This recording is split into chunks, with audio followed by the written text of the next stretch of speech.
주셔서 영광 받으시옵고 우리를 더 깊은 진리 가운데로 인도하여 주옵소서. 아멘. 예수님의 이름으로 기도드립니다. 아멘.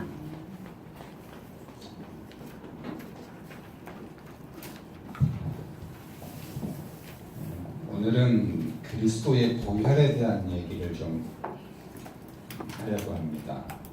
이 치유하고 좀 약간 다른 얘기 같지만 사실은 이렇게 연관되어 있는 얘기입니다. 성경에 이렇게 창세기부터 계시록까지 이렇게 관통하는 그런 복음의 줄기가 몇 가지가 있는데 그 중에 어떻게 보면 가장 중요하다고 말할 수 있는 이 피의 복음이 그 중에 하나입니다. 그래서 이 피에 대한 얘기가 창세기부터 계시록까지 끊임없이 잘 이렇게 연결이 되어 있습니다. 그래서 우리가 흔히 보혈이라고 하죠. 이 보혈의 복음을 알지 못하면 어떻게 보면 기독교의 핵심을 모르는 겁니다. 그래서 기독교의 핵심, 그리스도의 보혈, 그것은 우리가 꼭 알아야 되는 것인데 많이 강조하고 있죠, 목사님들이. 또 우리 한국교회에서 많이 즐겨 부르는 찬양이 이 보혈 찬송입니다. 즐겨 부르고 있고 또 많이 들어서 알고 있고, 그런데 사실 깊이 들어가서 보면 조금 이렇게 왜곡된 부분도 있고 제대로 알지 못하는 부분들이 많이 있습니다. 그래서 이 부분에 대해서 하나님께서 저에게 열어주신 부분이 있어서 제가 이 내적 치유 강의를 할 때 마지막 부분에서는 제가 이 얘기를 꼭 합니다. 우선 여러분들이 가지고 있던 어떤 기존의 어떤 선입견이나 기본 지식들, 지금까지 가지고 있던 지식들에 대해서는 잠깐 내려놓으셔야 됩니다. 이것을 가지고서 중간에 제가 하는 얘기 중에 걸리는 게 있을 거예요. 그러면 이제 그때부터 이게 말씀이 안 들어와요. 뒤에 얘기를 못 들어요. 그러니까 일단은 틀린 것 같지만 한번 쭉 들어보시면 뒤에 가면 해답이 다 나옵니다. 다 나오니까 너무 염려하지 마시고, 제가 여기서 지금 14년째 강의할 때마다 이 얘기했어도 한 번도 저한테 신학적으로 잘못했다 뭐 이렇게 얘기하는 분이 없었어요. 오히려 많은 분들이 저한테 감사하다는 얘기를 합니다. 몰랐던 부분들이 공개되니까 이제 감사하다는 얘기를 많이 하죠. 자, 우리가 피에 대한 그리스도의 보혈을 알려면 두 가지 피를 알아야 되는데, 하나는 짐승의 피. 그러니까 구약 성경에 제일 먼저 나오는 게 이제 짐승의 피죠. 구약은 짐승의 피예요. 신약은 예수 피죠. 이걸 전제로 우리가 깔아놓고 성경에서 이 피에 대해서 어떻게 말씀하고 있는지를 우리가 귀를 기울여야 됩니다. 일단 이 구약 시대에는 하나님께서 최초로 이 피를 흘린 역사가 어디 나오냐면 창세기 3장에 나옵니다. 인간이 범죄했을 때 가죽옷을 입히셨죠. 그래서 이 가죽옷이 무슨 가죽이냐, 이건 신학적으로 이미 그것은 양의 가죽이다. 그래서 예수님이 우리를 위해서 대신 죽으시고 우리의 죄와 허물을 덮어주신 것이다. 일반화된 거죠. 이거는 누구도 거부할 수 없는 일반화된 성경 지식이죠. 자, 그런데 구약에서 보면 계속해서 끊임없이 이 피에 대해서 말씀하고 있는 금지 명령이 있습니다. 그게 뭐냐면 피를 먹지 말라. 그러니까 최초에 나온 것이 창세기 9장 4절에 나옵니다. 이 창세기 9장 4절에 누구에게 말씀하신 거냐면 노아에게 말씀하신 거예요. 사실은 하나님이 만드신 그 최초의 그 지구는 동물의 고기를 먹지 않아도 800년, 900년을 살 수 있는 정말 쾌적한 그런 환경이었죠. 그런데 노아 홍수 때에 이 지상의 공중의 그 물층이 다 파괴되면서 이제 땅으로 쏟아지게 되죠. 그러면서 이제 이 지구에 급격한 변화가 생깁니다. 그 태양의 자외선이 직접 우리의 몸에 들어오고 그러면서 우리 인간은 어떤 에너지가 많이 필요하게 된 거죠. 이것을 보충하기 위해서 하나님이 최초로 동물의 고기를 먹어라 하고 허락한 것이 이제 창세기 9장에 나오는데 이 9장에서 하나님은 동물의 고기를 허락하시면서 딱 뭘 금지하셨냐면 피는 먹지 마라 이렇게 피채 먹지 말아라. 자, 이것이 이제 율법 시대에 오면 아주 구체적으로 얘기를 합니다. 동물 중에서도 무슨 동물은 먹지 말고 무슨 동물은 먹고 그러면서 피를 먹지 말아라. 피를 먹지 말아라. 이게 계속 반복적으로 피를 금지하는 내용이 나옵니다.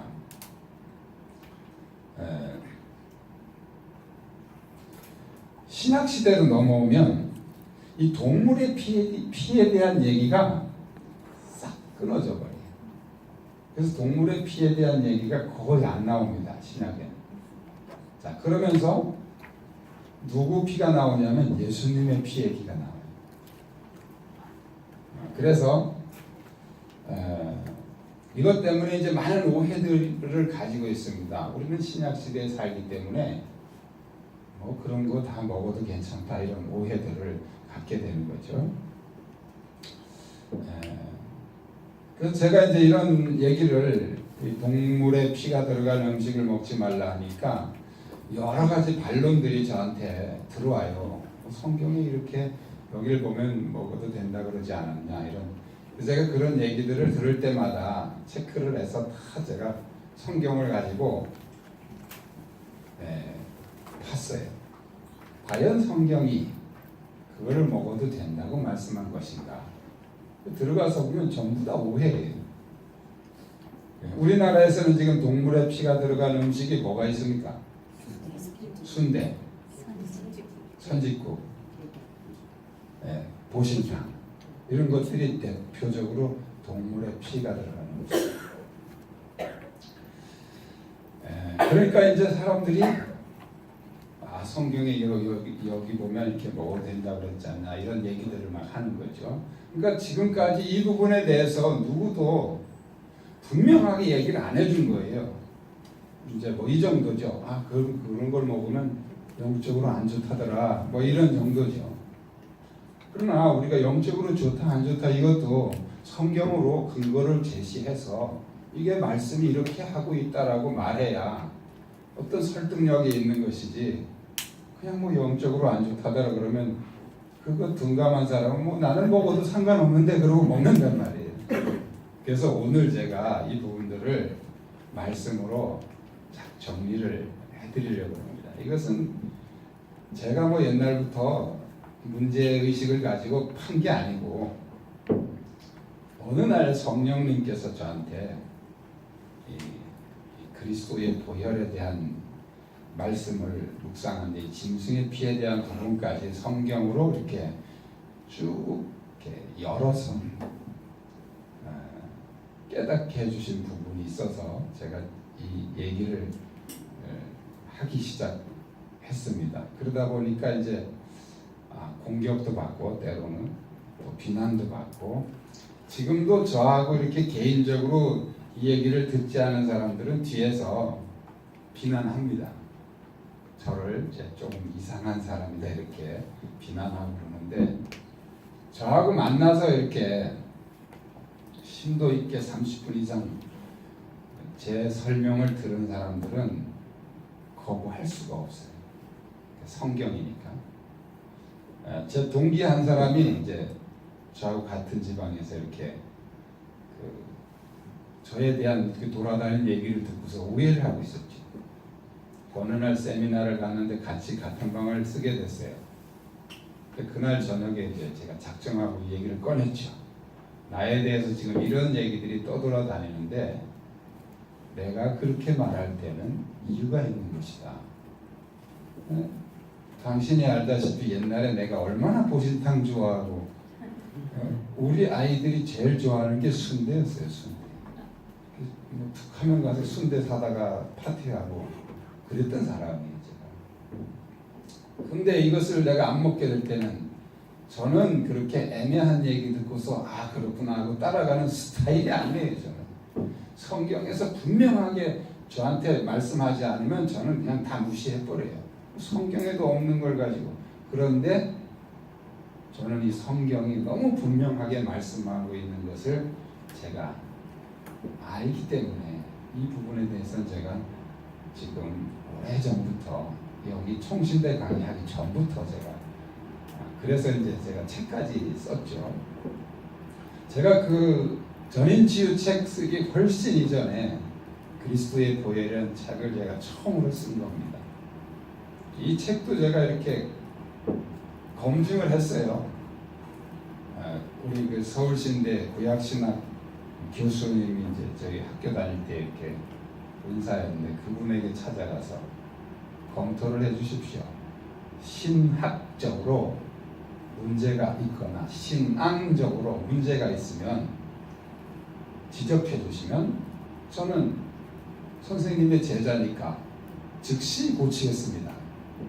그분이 이제 한 달 후에 저를 만났는데 아무리 뒤져봐도 신학적으로 문제가 없더라. 그 자기가 앞에서 이렇게 요건 문제가 있지 않나 하고 체크를 했는데 뒤에 가니까 다 그 부분을 설명을 해놨더래요. 제가 그 책 내용에. 그래서 제가 그걸 읽으면서 아 이것은 아무 문제가 없구나 그랬는데 한 가지 개인적으로 자기가 딜레마가 있는데 그동안 나는 보신탕을 그냥 편하게 먹었는데 이걸 내가 끊어야 되나 말아야 되나 그 자기 고민이다. 자기 개인적 고민이다. 이렇게 얘기를 하시더라고요. 그래서 제가 자신 있게 왜 신학 박사가 신학적으로 문제 없다 그러는데 더 이상 거리낄 게 없잖아요. 그래서 제가 그 책을 출간을 했습니다. 그 얘기를 하려고 그런 건 아니고 자 짐승의 피를 먹어도 된다는 사람들의 반론을 제가 지금부터 몇 가지 얘기하는데 혹시 여러분들이 또 새로운 반론이 있으면 얘기를 해주십시오. 얘기를 해줘야 제가 그게 사실인지 성경을 검토해보고 다음 강의할 때는 그것까지 제가 참고로 첨부해서 말할 수 있습니다. 첫 번째는 뭐냐면 사도행전 10장의 내용을 가지고 어떤 동물이든지 먹으라고 그랬다. 아시죠? 그 베드로가 기도하는데 환상 중에 이렇게 보자기에 여러 동물이 내려오면서 잡아먹어라. 그래서 베드로가 내가 지금까지 이런 걸 안 먹었는데 이 부정한 동물을 먹을 수 없습니다. 그랬더니 3번을 그 환상이 거듭 반복 보인 거죠. 자 이걸 가지고 사람들이 무슨 동물이든지 먹으라고 그랬지 않느냐. 여러분 이건 성경을 너무 오해하고 있는 거예요.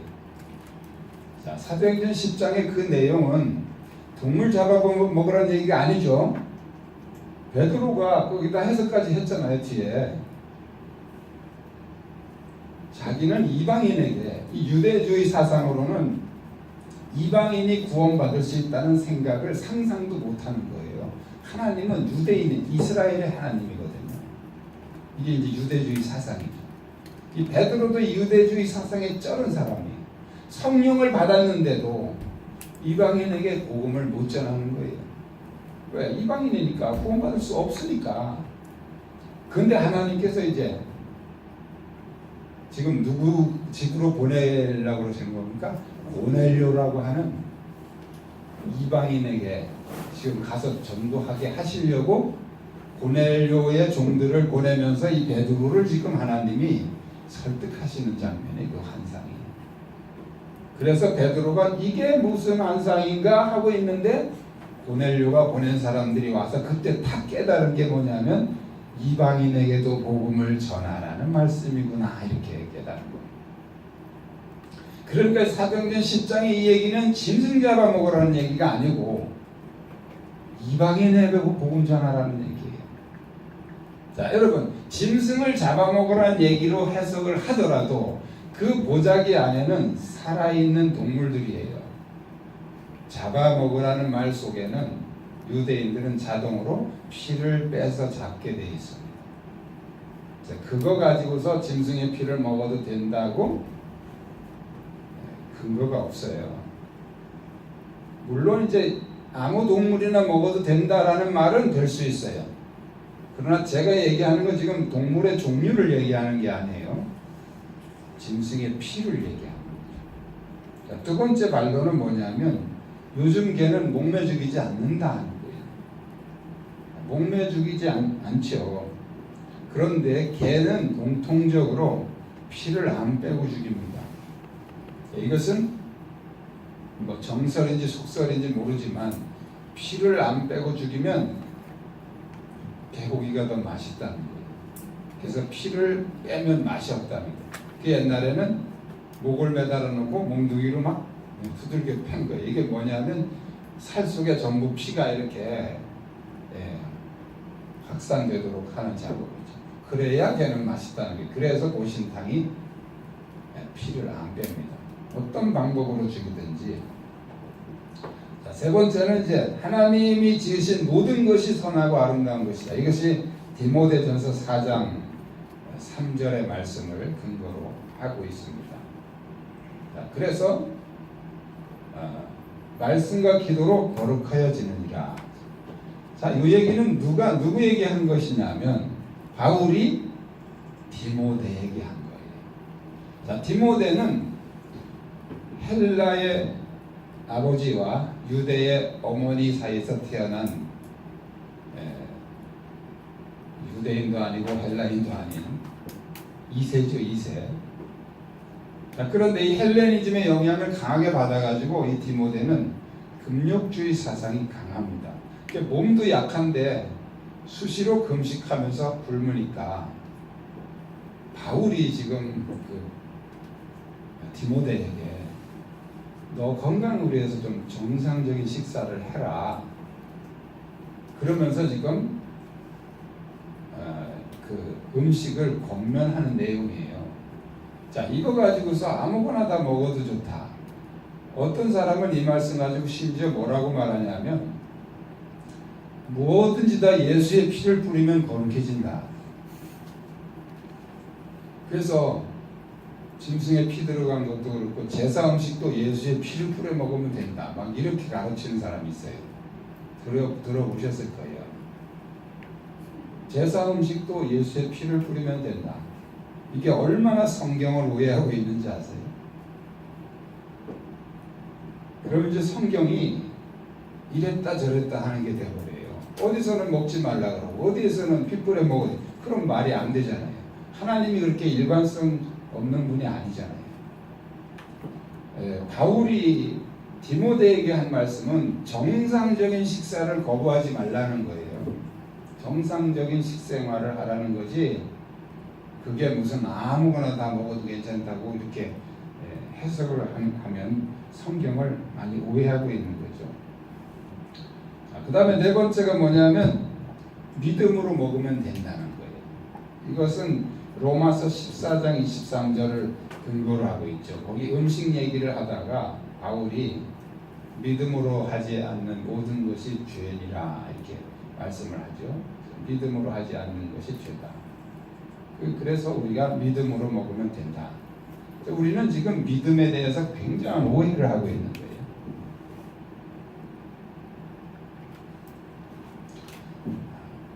우리 한국 크리스찬들은 이 믿음을 어떻게 오해하고 있느냐면 내가 원하는 대로 어떤 목적을, 어떤 비전을, 어떤 목표를 세우고 그냥 믿습니다 하고 밀고 나가면 그게 믿음인 줄 알아요. 무엇이든지 원하는 대로 구하라. 이건 마음이 강조되죠. 4차원 영성 가보신 분 계세요? 4차원 영성 세미나. 예? 안 계세요? 가보셨어요? 뭔 얘기예요 거기서? 왜? 바라봄의 법칙이에요. 4차원 영성이 바라봄의 법칙.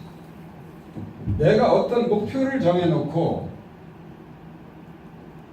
계속 바라보고 소원하고 기도하고 선포하고 써붙이고 온통 그 생각에 몰입을 하면 성취된다는 거예요. 이게 4차원 영성이에요. 제가 일부러 가봤어요. 4차원 영성. 갔더니 그 얘기예요.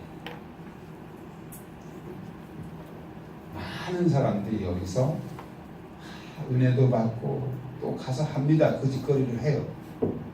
근데 여러분 이게 얼마나 우리를 깊이 속이고 있는지 아세요? 자, 믿음이라고 하는 것은 진짜 믿음이 있고 믿음이 아닌 가짜인데 믿음처럼 속고 있는 부분이 있어요.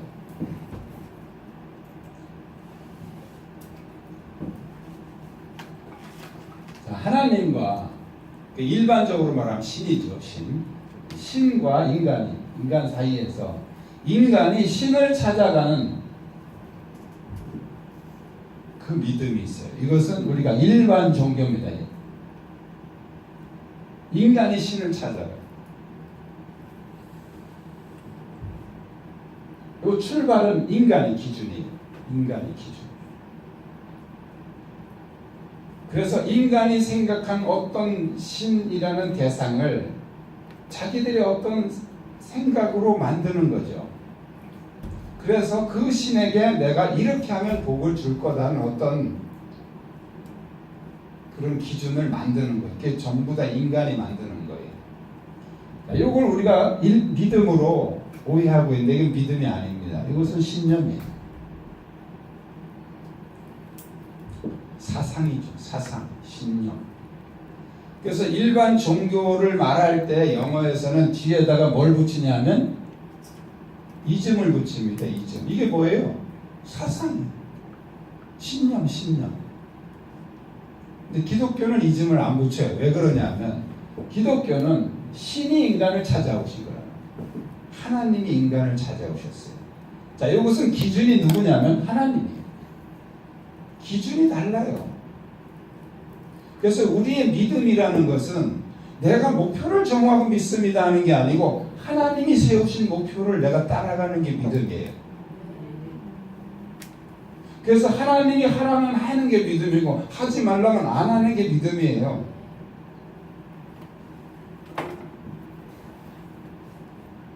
너무 많은 사람들이 이 신념을 믿음으로 오해하고 있다는 거예요.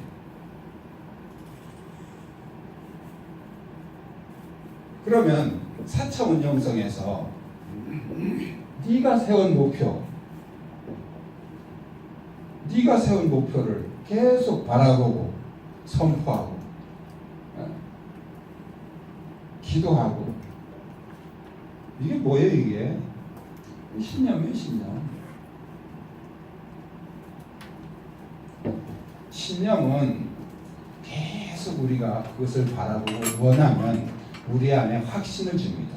감정적 확신. 이 감정적 확신 때문에 얼마나 많은 사람들이 속는지 몰라요. 여러분, 이단들이 이걸 이용하고 있습니다. 이단들이 계속 세뇌를 시켜요. 똑같은 내용을 계속 반복적으로 듣게 해서 세뇌를 시키면 그 사람 속에서 확신이 옵니다. 그 확신은 감정적 확신이에요.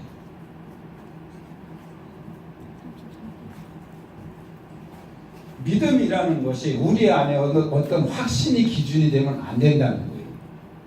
우리는 오해하고 있어요. 옛날에 부흥강사님들이 믿어버려. 우격다짐으로 믿어버려. 그냥 믿어버려. 왜 자꾸 의심해? 그 믿어버리라는 그 기준은 감정적 확신을 지금 강요하고 있는 거죠. 여러분, 그건 중요한 게 아니에요. 우리가 확신하고 의심하고 그게 중요한 게 아니에요. 제가 이 설명할 때마다 설명하는 예가 하나 있어요. 출애굽기 12장에 가면 하나님이 모세에게 무엇을 명령하시냐면 양을 잡아서 오늘 밤에 집 문설주와 문 인방에다가 양의 피를 바르고 그리고 그 집 밖으로 절대 나오지 마라. 오늘 밤에 내가 그 땅에 이 죽음의 사자를 보낼 텐데 그 죽음의 사자가 이 피를 보고 문설주와 문인방에 바른 이 피를 보고 그 집을 넘어가게 될 것이다. 그래서 이게 넘어간다. 그래서 6월 한자로 6월이 그겁니다. 뛰어 넘어간다. 그래서 6월절이 이제 시작이 되게 되죠. 자, 한 사람이 이런 사람이 있었어요. 나는 하나님을 절대 신뢰하고 지금까지 안식일도 잘 지키고 정말 말씀대로 사는 사람이에요. 그런데 모세가 그 얘기를 하니까 뭔 소리요? 하나님이 나를 알고 내가 하나님을 아는데 그거 피칠한다고 살리고 피칠 안 한다고 살리겠느냐? 나는 하나님을 그렇게 믿진 않는다. 나는 하나님이 내가 지금까지 정말 믿음으로 살았기 때문에 이런 거 칠 안 해도 하나님이 나를 살려주실 것을 나는 확신한다. 그리고 그날 발 뻗고 잤어요. 칠하지 않고. 죽었겠어요? 살았겠어요? 죽었단 말이에요. 확신했는데 죽었어요. 자, 유역집은 반대예요. 정말 엉터리로 살았어요. 하나님 무시하고 살았어요. 그런데 모세가 그 얘기를 하는데 나 같은 놈이 살 수 있을까? 가만히 생각해 보니까 그거 양의 피 칠해도 밑자의 본전이야. 그래서 양의 피를 문설주 문인방에다가 칠하고도 이 사람은 계속 확신이 안 오는 거예요. 진짜 하나님이 살려주실까? 밤새도록 잠을 못 잤어요. 떨려서 진짜 살려주실지 나 같은 놈을. 그런데 그 집에 죽음의 천사가 안 들어갔단 말이에요. 우리는 뭘 기준으로 지금 합니까? 말씀 기준이죠. 우리의 믿음이라는 것은 말씀 기준이지 우리 안에 느낌 기준이 아니에요. 한국 교회가 너무 느낌을 강조해 왔어요. 이걸 믿음이라고 강조한 거예요. 자, 그러면 짐승의 피를 믿음으로 먹으면 된다. 성경에 뭐 그런 말이 어디 있습니까? 있으면 찾아오십시오. 이것처럼 황당하고 어처구니 없는 얘기가 어디 있습니까?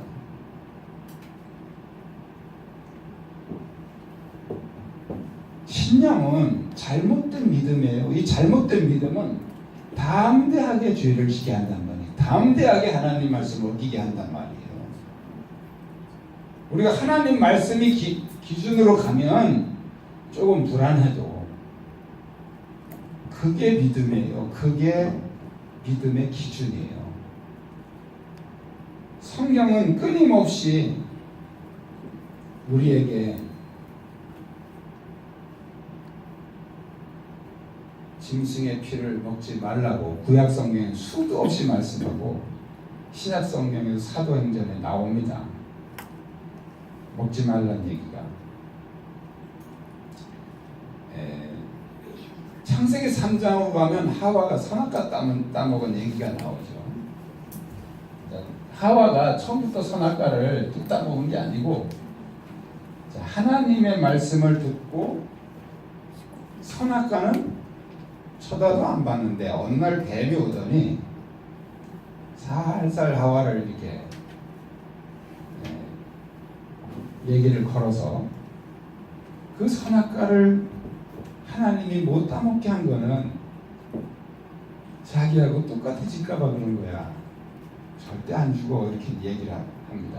그 얘기를 듣고부터 이제 하와의 그 정신체계에 혼란이 온 거죠. 따먹으면 죽는다. 따먹어도 안 죽는다. 하와가 이것을 바라보면서 뱀의 말을 듣고 곧바로 가서 따먹었을 거라고 생각하면 오해입니다. 많이 갈등을 하죠. 자, 갈등을 하다가 어느 순간에 감정적 확신이 온 거예요. 아, 맞아. 뱀의 말이 맞아. 전 따먹어도 안 죽어. 자, 그렇게 지식 체계가 한쪽을 결정하니까 그 다음에 감정이 어떤 감정이 일어납니까? 먹음직도 하고 모함직도 하고 탐스러워. 이게 감정이에요. 지식이 바뀌면 감정이 그대로 지식을 따라갑니다.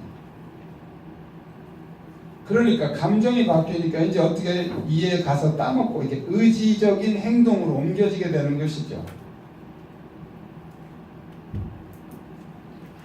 하와가 저걸 먹으면 죽을 거라고 확신했으면 절대 안 먹죠. 그런데 안 죽을 거라고 확신했기 때문에 먹은 거란 말이에요. 그 확신이 믿음이라고 우리가 말한다면 착각이에요. 그게 불신이에요. 그게 불신이에요. 성경이 먹지 말라고 그런 것을 믿습니다고 먹는 게 그게 불신이라는 거예요.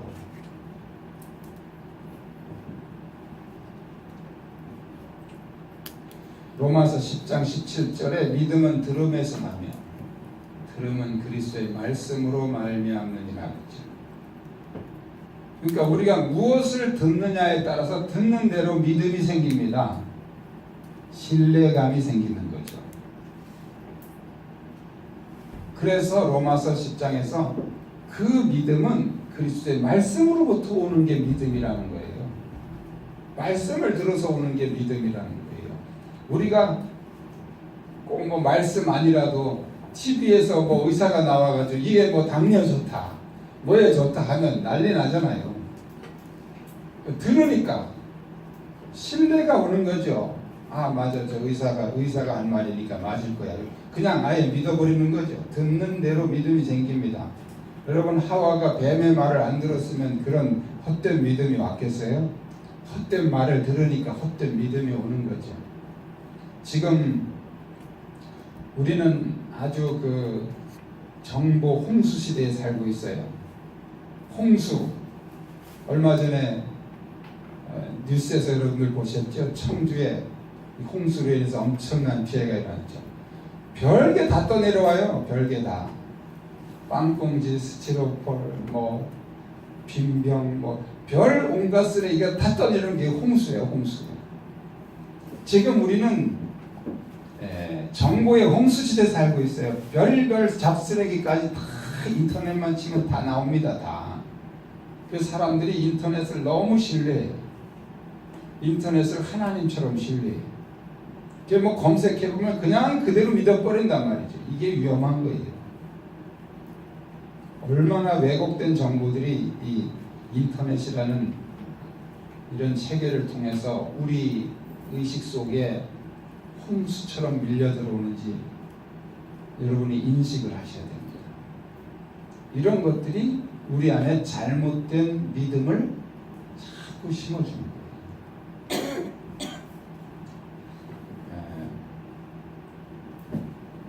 사도행전 15장 28절 29절에 보면, 이 사도행전 15장은 바울이 이방인 중에 가서 복음을 전하다가 계속해서 유대인들이 가는 곳마다 따라다니면서 할례도 받아야 되고 율법도 행해야 된다, 이걸 자꾸 강조를 하니까 바울이 아니라고 설명을 해도 계속 방해를 놓으니까 이제 예루살렘에 이 얘기를 했어요. 우리가 이방 지역에 전도를 하다 보니까 이런 문제가 계속 성도들을 혼란스럽게 하니 당신들이 이 부분에 대해서 확실한 어떤 기준을 정해달라. 그래서 거기서 이제 예루살렘에서 총회가 열립니다. 그래서 내린 결론이 28절, 29절이에요. 거기 보면 이제 성령과 우리는 이 요긴한 것들 외에 아무 짐도 너희에게 지우지 않기로 했다. 그러면서 네 가지를 얘기합니다. 첫 번째가 우상의 제물과 피, 짐승의 피죠. 그 다음에 목매어 죽인 것. 은혜. 이 네 가지를 이 요긴한 것이라고 했어요. 요긴한 것. 그리고 아무 짐도 그랬으니까 이건 짐이라는 거예요. 이 네 가지는 요긴하고 너희들이 져야 될 짐이다. 그런 얘기죠. 이 네 가지. 제가 이제 이 강의를 하면서 자주 제가 제사 음식을 먹어도 된다고 생각하는 사람 손 들어봐라. 그렇게 가르치는 손 들어봐라. 그러니까 한 50% 정도가 거의 이걸 손을 들더라고요. 오늘도 확인 좀 해볼까요? 그렇게 배웠거나 또 그렇게 말하는 사람, 그렇게 알고 있는 사람 손 좀 들어보세요. 제사 음식 있잖아요. 이제 조상 제사 지낸 음식을 먹어도 괜찮다고 배운 사람, 또 그렇게 가르치는 사람. 괜찮아요? 안 죽일 거예요. 손 들어봐요. 네, 여기도 몇 분 있잖아요.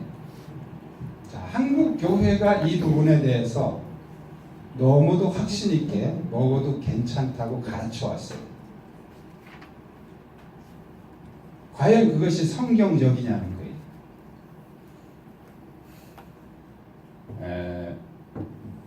시편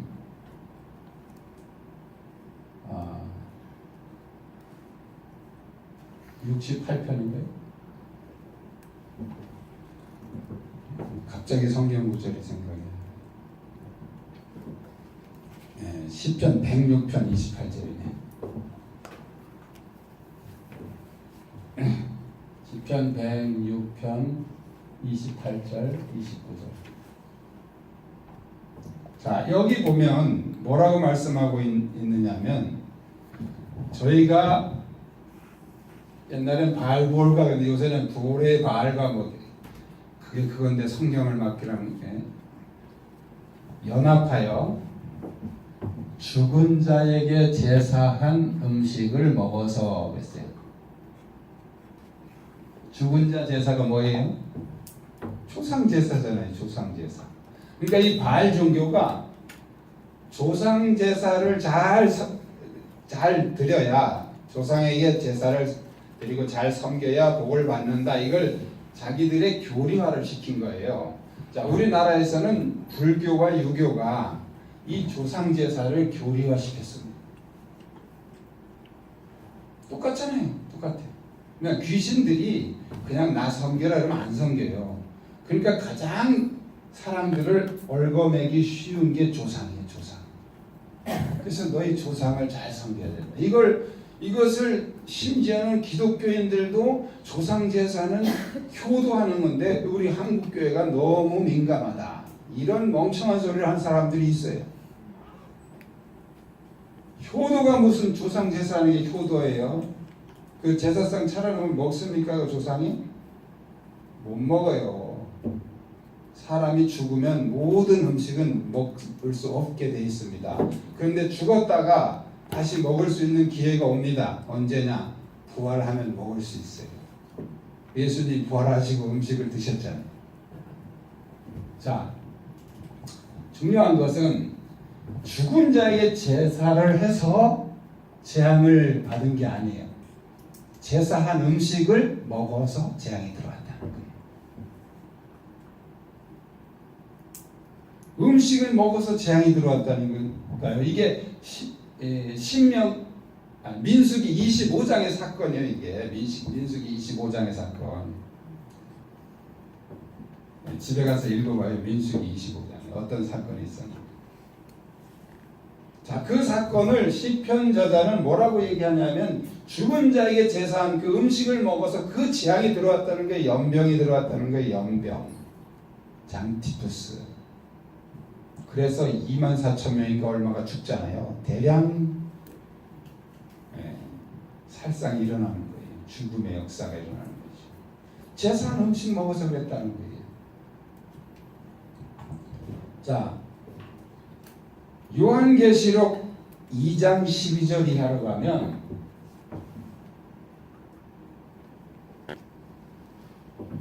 버가모 교회에게, 이 버가모 교회는 뭐라고 칭찬했냐면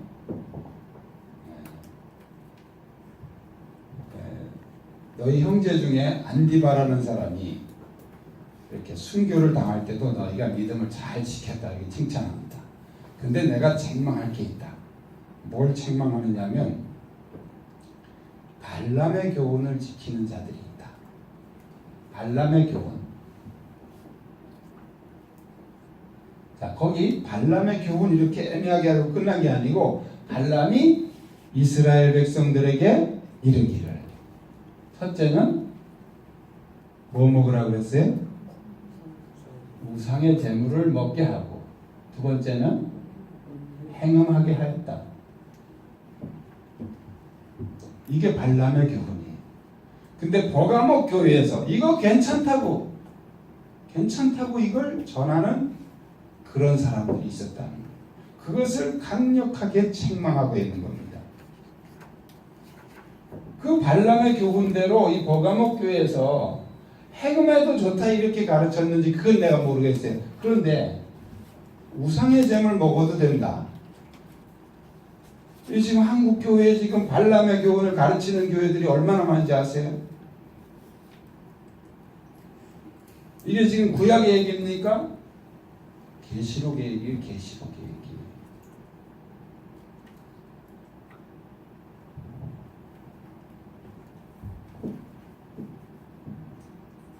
믿음으로 먹으면 돼요? 정말 어이없는 얘기입니다. 성경을 얼마나 오해하고 왜곡시키고 있는지. 그러면 여러분이 한번 믿음으로 먹어보십시오. 자, 믿음으로 우상제물을 먹는다 쳐요. 믿음으로 그럼 짐승의 피도 먹는다 치고 목매어 주는 것도 먹는다 치고 그러면 믿음으로 음행도 할 수 있어야 돼요. 그게 성경이잖아요. 성경을 그렇게 풀면 믿음으로 음행도 해도 돼요.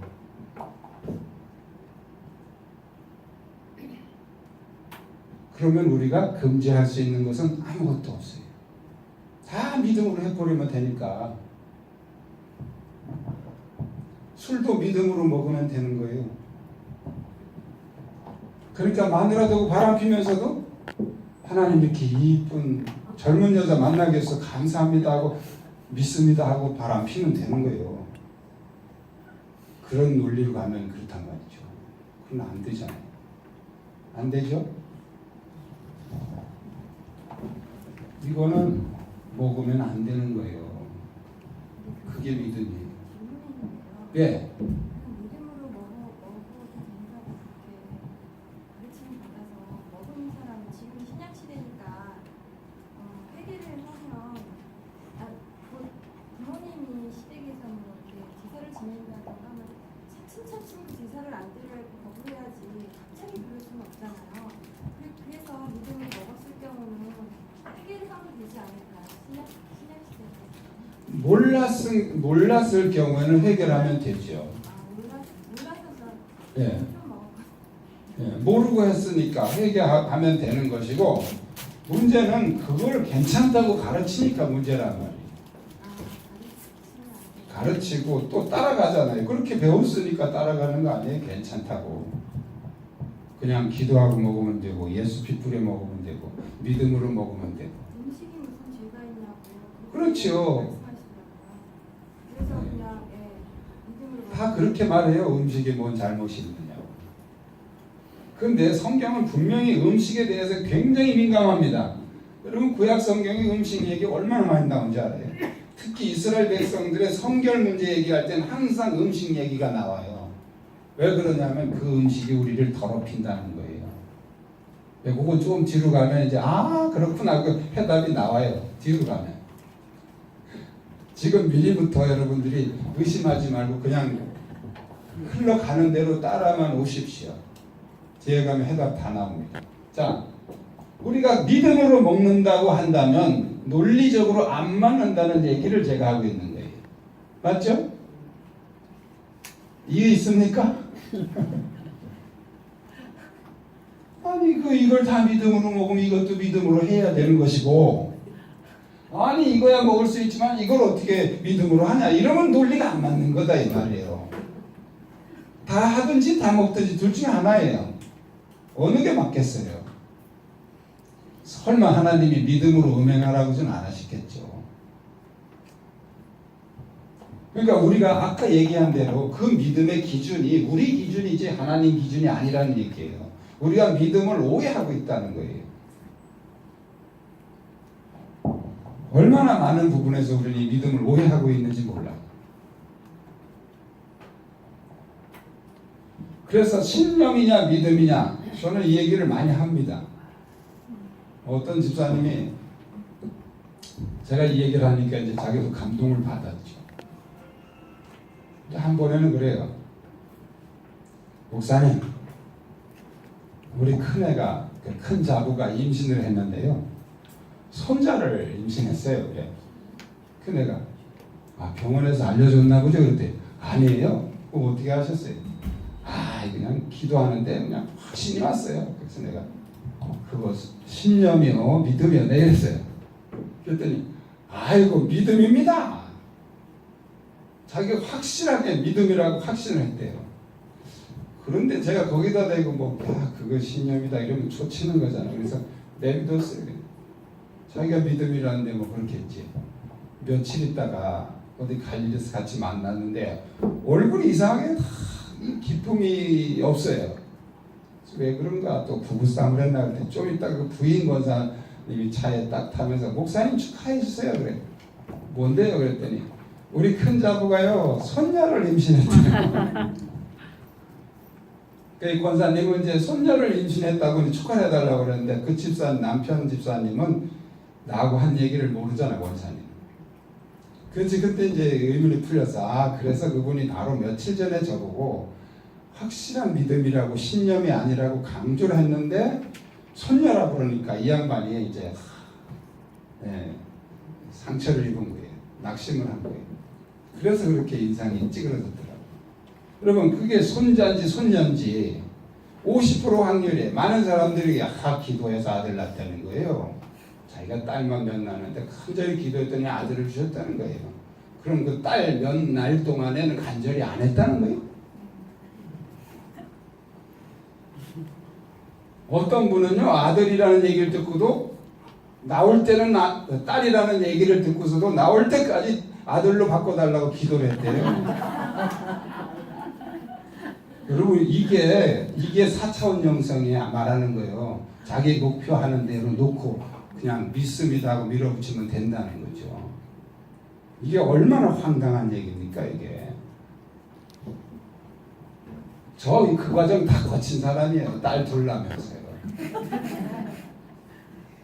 정말 저도 확신했어요. 두 번째는 아들이라고. 딸이더라고요. 제가 거기서 깨달았어요. 이건 우리의 기도로 바뀌어지는 것이 아니구나. 하나님의 임의대로 하나님이 정해주시는 이것은 그래서 그런 문제를 우리가 신비라고 해요. 신비. 하나님의 비밀. 그건 우리가 정하는 게 아니에요. 그럼 사람들이 나는 기도해서 아들 낳는데 50% 중에 하나예요. 아들 달라고 그랬는데 아들이 나온 거지 기도해서 나온 게 아니에요. 하나님이 그냥 아들 주실 때가 돼서 주신 거지 자기가 기도해서 난 게 아니에요. 기도해서 낳았다 그러면 주체가 자기가 돼버려요. 자기가 주체가 돼버리잖아요. 하나님은 그냥 시종자가 되잖아요. 얼마나 우리가 하나님을 이렇게 오해하고 있습니다. 이게 긍정주의 신학과 번영 신학이 우리의 그 생각을 오염시켜 놓은 거예요. 전부 내가 원하는 목표, 소원대로 된다는 거죠. 그 핵심은 내가 주체가 됐다는 거. 그게 가장 큰 문제입니다. 이방 종교가 핵심 뭐예요? 내가 주체잖아요. 내가. 신은 내 밑에요. 그거는 자기들이 섬긴다고 그러지만 아니요. 자기들 마음대로 신을 좌지우지하는 그게 이방 종교예요. 우리 기독교도 그렇게 하고 있다는 거예요. 하나님을 다 내 마음대로 내 밑에다 두고 그냥 내 신화 정도로 뭐든지 내가 원하는 거 당신은 그냥 수발이나 들고 내가 원하는 대로 해주고 하나님을 그렇게 우리가 타락시켰다는 거예요.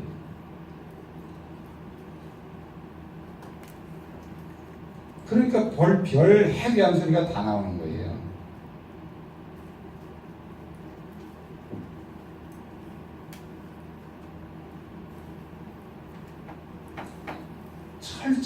우리의 믿음의 기준은 하나님 말씀이에요. 이 원칙이 무너지면 기독교는, 여러분 오늘 한국 교회가 뭐 1000만이네 1200만이네 숫자는 맨날 떠들고 있지만 얼마나 능력을 상실했습니까? 한국 기독교 지금 아무 힘도 없어요. 왜? 그 원인이 뭡니까? 원인. 그 원인이 뭐라고 생각하세요? 변질이에요. 변질. 기독 종교로 완전히 변질돼 버렸어요. 그 핵심이 뭐냐면 번영신학이에요. 번영신학, 긍정주의. 80년대 한국 교회를 태풍처럼 휩쓸고 간 이 긍정주의 번영신학이 그게 바로 타락의 원인이에요. 그것이 한국 기독교의 능력을 완전히 소멸시킨 것입니다. 기독교가 변질돼서 이방 종교처럼 되면 그 다음에 그 기독교는 더 이상 능력을 상실해버려요. 형식만 남아있지, 형식만. 얼마나 간절하게 하나님 찾고 성령 얘기하고 예수 피 얘기하고 더 많이 말해요. 그런 사람들이요. 왜? 그렇게 해야 돼. 소원이 이루어지니까. 얼마나 말끝마다 예수 피 얘기합니까? 그런데 능력을 상실해버렸어요. 왜? 그 예수 피는 전부 내 목적을 성취하기 위한 하나의 도구밖에 안 되니까. 변질된 기독교. 요즘에도 한참 된 얘기지만 지금 한참 전부터 한국 기독교가 대형 교회마다 몸살을 앓고 있는 거의 공통적인 문제가 돈 문제입니다. 목사가 돈 떼놓고 도망간 사람도 있고, 또 장로가 건축원금 어떻게 해가지고 또 빼먹다가 또 소송 걸리고, 이 계속 이 돈 문제로 소송 걸리는 이 현재 이 한국 교회의 상태가 원인이 뭐라고 생각하십니까? 원인이 긍정주의. 그 4차원 영성이라고 하는 그 어설픈 영성이 한국 교회를 이렇게 깊이 병들게 하는 거예요. 결국 결론은 그거예요. 결론. 그러니까 그것은 물질주의, 세속주의 아니에요. 세속주의. 전부 이 현세의 어떤 축복론에다가 포커스를 맞춰가지고 네가 원하는 대로 된다. 막 계속 몰고 가다 보니까 끝이 뭐예요? 그 돈 문제로 계속 사탄에게 놀림감이 돼버린 거죠.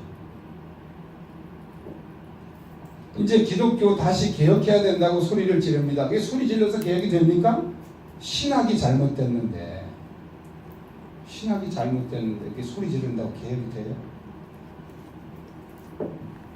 한국 교회가 개혁을 하려면 이 신학부터 바꿔야 돼요. 긍정주의 그가 쓰레기통에 집어넣어버려야 돼요.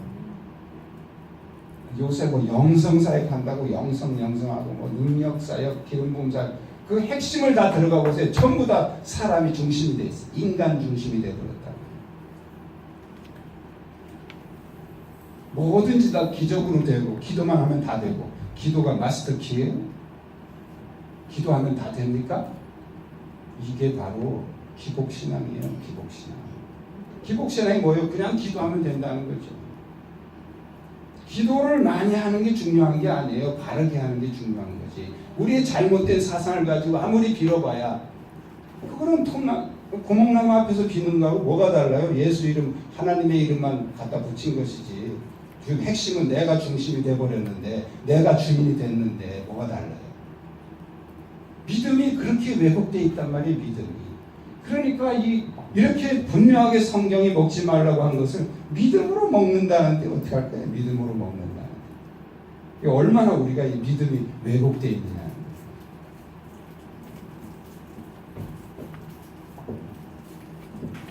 그 다음에 음식을 가리는 것은 율법주의다. 그 얘기 많이 해요. 율법주의다. 여러분 사도행전 15장이요. 율법 문제 가지고 사도들이 고민하면서 내린 결론이에요. 이게 무슨 율법주의예요. 16장 4절로 가면 바울과 바나바가 2차 전도여행을 가면서 모든 교회들에게 예루살렘에서 사도들이 정한 규례를 주어 지키게 하니 그랬어요. 그 규례가 뭐예요? 이거예요. 이거. 이방인들에게 더 이상 율법으로 얽매지 말고 이거 네 가지만 잘 지키도록 가르친 것이 초대교회의 규례예요. 이방인 교회에게 정한 규례예요. 그런데 율법주의예요. 율법주의가 뭔지를 모르는 거죠. 그 다음에 어떤 사람은 그래, 보신탕 먹는다고 거룩해지지 않는다. 보신탕 안 먹는다고 거룩해지지 않는다. 여러분, 보신탕 안 먹으면 거룩해집니까? 이거 우상제물 안 먹으면 거룩해집니까? 안 거룩해집니까? 성경을 몰라서 이건 거룩해지려고 하는 게 아니에요. 거룩해지는 것은 예수의 보혈입니다. 성경은 우리에게 성결 규례가 있고요, 성결한 몸을 지키는 보존 규례가 있어요.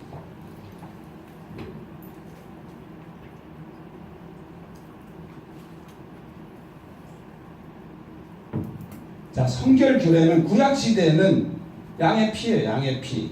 우리를 정결하게 하는 양의 피. 자, 신약 시대로 넘어오면 예수의 피죠. 예수 그리스도의 피가 우리를 정결하게 하는 거예요. 자, 그런데 이 성결 규례는 그렇게 많지 않아요. 왜냐하면 너무 간단한 거니까. 구약 시대에는 죄를 졌으면 또 더럽혀졌으면 양의 피로 뿌리고 그렇게 정결하게 하고 그럼 끝이에요. 신약 시대도 예수의 피가 우리를 정결하게 하는 끝이에요. 나머지 대부분의 이렇게 해라 저렇게 해라 수많은 그런 규례들은 전부 보존 규례입니다. 보존 규례. 이 보존 규례는 뭐냐면 성결한 몸을 더 이상 더럽히지 말라는 거예요. 그 중에서 가장 중요한 것이 음식과 음행입니다.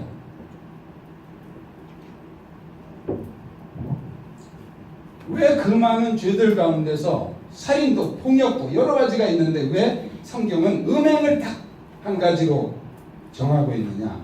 이 음식과 음행은 둘 다 공통점이 있어요. 몸을 더럽히는 죄라는 거예요. 그래서 고린도전서 6장에서 바울이 모든 범죄는 몸 밖에 있거니와 음행은 너희 몸에게 짓는 죄니라. 자, 음식은 우리 몸 안에 들어와서 우리의 몸 속에 다 퍼져버려요. 음행은 우리 몸 안에 짓는 죄. 하나님이 우리의 성전된 몸이 얼마나 성결해지기를 원하시는지 이 규례를 통해서 우리가 알아야 됩니다. 이게 단순하게 무슨 순대 먹고 우상잼을 먹고 안 먹고 그런 단순한 문제가 아니에요. 우리 거룩한 성전된 몸은 성결하게 유지를 해야 되는데 그리스도의 보혈로 성결하게 된 우리 몸을 이런 것들로 더럽히지 말아라. 그게 성경이 우리에게 말씀하는 메시지예요. 여러분, 청소년들이나 청년들, 결혼하지 않은 사람들에게 이 얘기를 반드시 해줘야 돼요. 너의 몸은 하나님의 거룩한 성전이다. 누구도 네 몸을 함부로 건드리게 하면 안 된다. 그리고 함부로 더럽히면 안 된다. 요즘 애들은요, 결혼 전에 같이 어울려 다니면서 여관 다니고 그런 거 그냥 기본으로 알아요. 기본으로. 그건 죄 의식도 없어요. 여러분, 이 말씀을 가지고 분명하게 선을 그어줘야 됩니다. 네 몸은 절대 아무도 함부로 더럽히면 안 된다.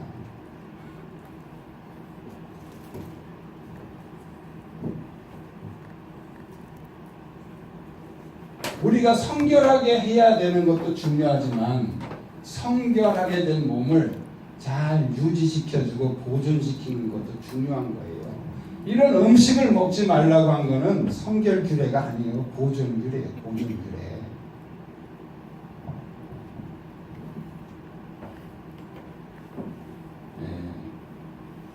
또 어떤 사람은 건강을 위해서 먹는데 어떠냐?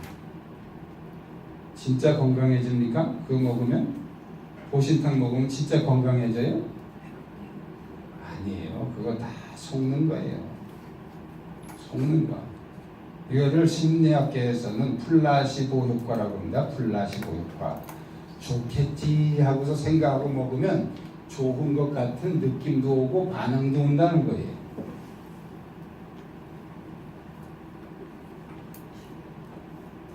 왜 개고기를 보신탕으로 이름을 지었을까요? 이 건강의 문제와 같이 늘 얘기되는 게 뭐예요? 정력 얘기죠. 정력. 우리 한국에서 정력에 좋다라고 하는 어떤 동물들이 있어요. 개, 뱀. 자, 그런 것들은요, 어떤 교미하는 부분에서 특이한 점을 가지고 있어요.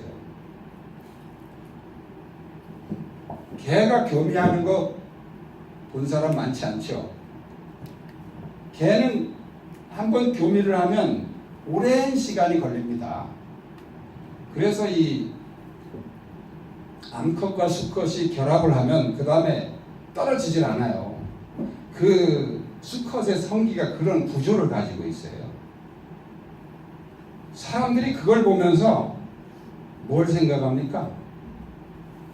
아, 저것을 먹으면 정력이 좋아져서 저렇게 오래 즐길 수 있겠구나. 그래서 그걸 보신탕이라는 이름을 붙여놓은 거예요. 실제로 정력이 좋아지느냐? 개고기만이 아니고 동물의 고기를 먹으면 일시적으로 그런 현상이 있습니다. 플라시보 효과예요. 플라시보 효과. 심리적인 효과라는 겁니다. 또 실제로 좋아지더라도 음식이 그거밖에 없습니까? 꼭 그걸 먹어야 됩니까? 성경이 먹지 말라는 걸 꼭 먹어야 됩니까? 실제로 좋아지더라도 먹으면 안 되는 거죠. 왜? 성경이 금지하고 있는 거니까.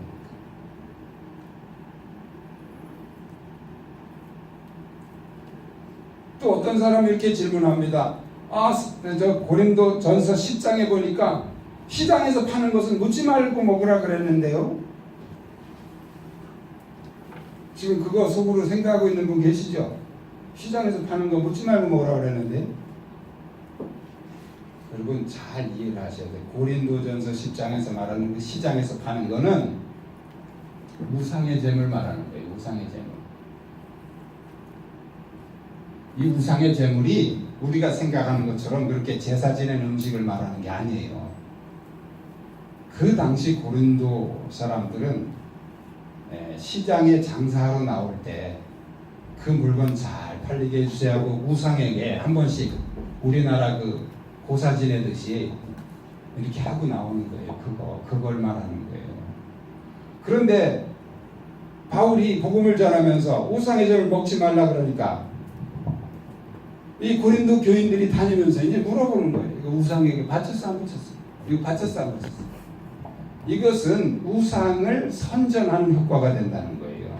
그래서 바울이 우상이 무엇이냐? 우상이 아무것도 아닌데 왜 그걸 그렇게 떠벌리고 다녀 이거예요.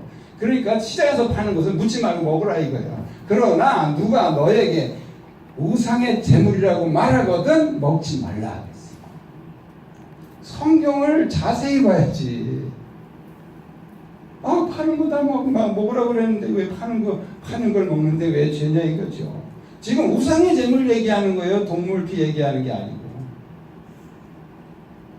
그럼 파는 거 다 먹어도 되면 뭐하러 술은 금지합니까? 술도 파는 건데 담배도 파는 거고 다 술 담배 먹고 천주교처럼 술 담배 다 먹고 제사 다 지내고 다 하면 되지 뭐하러 그런 걸 금지합니까?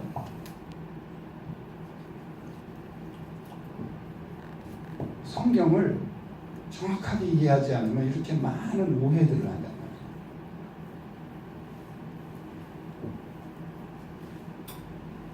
어떤 분은 이렇게 얘기를 합니다. 그러면 나는 남편이 예수를 안 믿는데 그 남편이 그렇게 보신탕을 좋아하는데 그 남편을 해줘야 됩니까? 말아야 됩니까? 제가 그 질문을 받았어요. 참 뭐라고 내가 대답해 줄 수가 없었는데 제가 그 질문을 받고 성경을 자세히 봤더니 신명기 14장 21절에 객과 이방인에게는 먹어도 가하니라. 자, 성경이 얼마나 정확하고 자세하게 말씀하고 있는지 몰라요. 객과 이방인, 하나님을 안 믿는 사람들은 먹어도 괜찮다는 거예요. 믿지 않는 남편이 그게 뭐 예수도 안 믿는데 그 사람의 정결의 문제 가지고 아내가 고민할 건 없잖아요. 그냥 뭐 퍼줘요. 남편은 괜찮아. 예수도 안 믿는데 뭐 예수 믿는 사람에게나 이게 해당되는 거지. 아까 말씀드린 대로 이것은 그리스도의 보혈로 정결함을 받은 사람들이 그 성결함을 유지하기 위한 그런 금지지. 믿지도 않는 사람이 뭐 그런 거 안 먹는다고 거룩해지겠어요? 상관이 없는 거죠. 그러니까 믿지 않는 남편이 보신당 사달라고 하면 사주고 해달라고 하면 해주고 해주란 말이에요.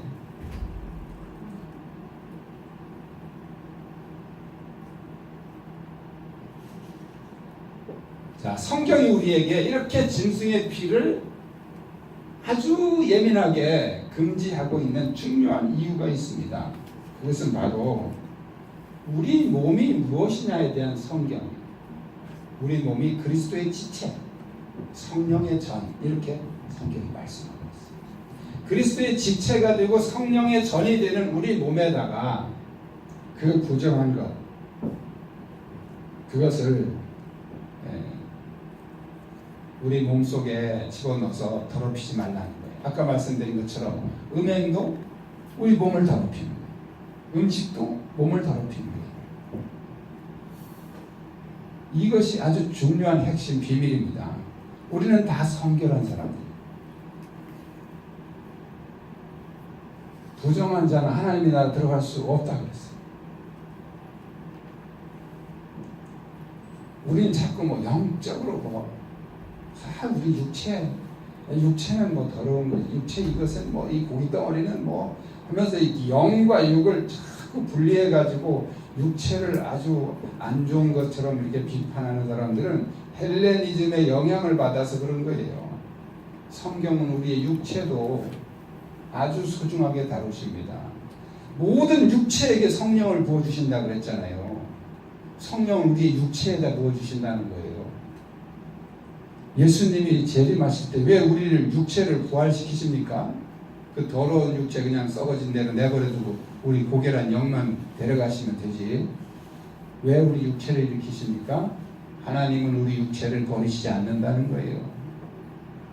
그런데 뭐 그냥 육체 뭐까지 아무거나 먹어도 괜찮아요? 성경을 너무 오해하시면 안 돼요. 영적이라는 말은 우리 몸 전체가 다 영적인 거예요. 우리가 밥 먹는 것도 영적인 겁니다, 여러분. 뭐 집에서 옛날 부흥 강사들은 그랬어요. 교회 와서 일하면 영적인 일이고 집에서 설거지하고 빨래하고 이런 건 다 세상적인 일이고. 그거는 구약 기준이에요. 구약 기준. 구약은 우리 육체를 기준으로 해서 거룩하다, 뭐 성결하다, 뭐 부정하다 이렇게 육체를 기준으로. 그래서 내 마음속에서 아무리 음욕을 품어도 구약에서 율법에서는 말을 안 해요. 실제로 가서 여자를 건드렸어야 그 사람을 음행했다고 돌멩이 던지는 것이지. 그런데 예수님은 네 마음에 여자를 보고 음욕을 품은 이미 가늠했다. 형제를 미워하는 자마다 살인한다. 살인한 자다. 그러니까 그 육체를 기준으로 얘기하는 것은 구약의 율법 기준이에요. 그것은 이미 예수 그리스도의 보혈의 은혜로 우리는 그 시기를 뛰어넘은 것이죠. 우리는 이제 육체 문제 가지고 얘기하는 수준이 아니다 이 말이에요. 그러나 그 육체를 더럽다고 버리시지 않아요. 그 육체를 하나님이 구원하시는 것입니다. 장례식 집에 가서 이제 하관 예배 드릴 때나 뭐 이럴 때 이것을 분명하게 얘기해 주는 것이 그 어떤 위로보다도 그 유가족들에게 큰 위로가 되는 거예요. 하나님은 반드시 육체를 다시 찾으러 오신다는 거예요. 반드시 다시 이 육체를 일으키신다는 거예요. 하나님이 가장 미워하시는 죄가 뭐냐면 우리의 육체를 더럽히는 죄입니다. 왜 그렇습니까? 우리 육체는 하나님의 성전이에요. 당신의 집이란 말이에요. 당신의 집을 더럽히니까 하나님이 가장 미워하시는 거죠.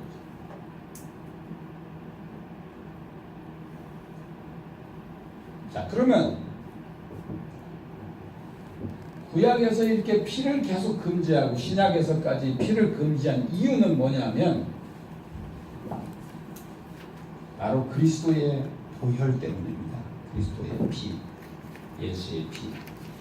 자, 구약에서 이 피를 먹지 말라는 얘기를 할 때마다 계속 같이 강조하고 있는 내용이 뭐예요? 피는 뭐라고 했어요? 생명. 피는 생명이다. 자, 이 얘기를 듣고 또 어떤 사람이 이렇게 말합니다. 하나님이 생명을 존중히 여기시기 때문에 짐승을 잡아먹더라도 생명을 학대하면 안 된다. 이것은 생명 존중 사상이다. 목며 죽이지 말라 그런 것도 잔인하게 죽인 거기 때문에 그렇게 목며 죽인 걸 먹지 말라 그런 거다. 그러면 동물을 죽이는 데 있어서 자비롭게 죽이는 방법은 뭡니까? 그때까지 기다리는 거야?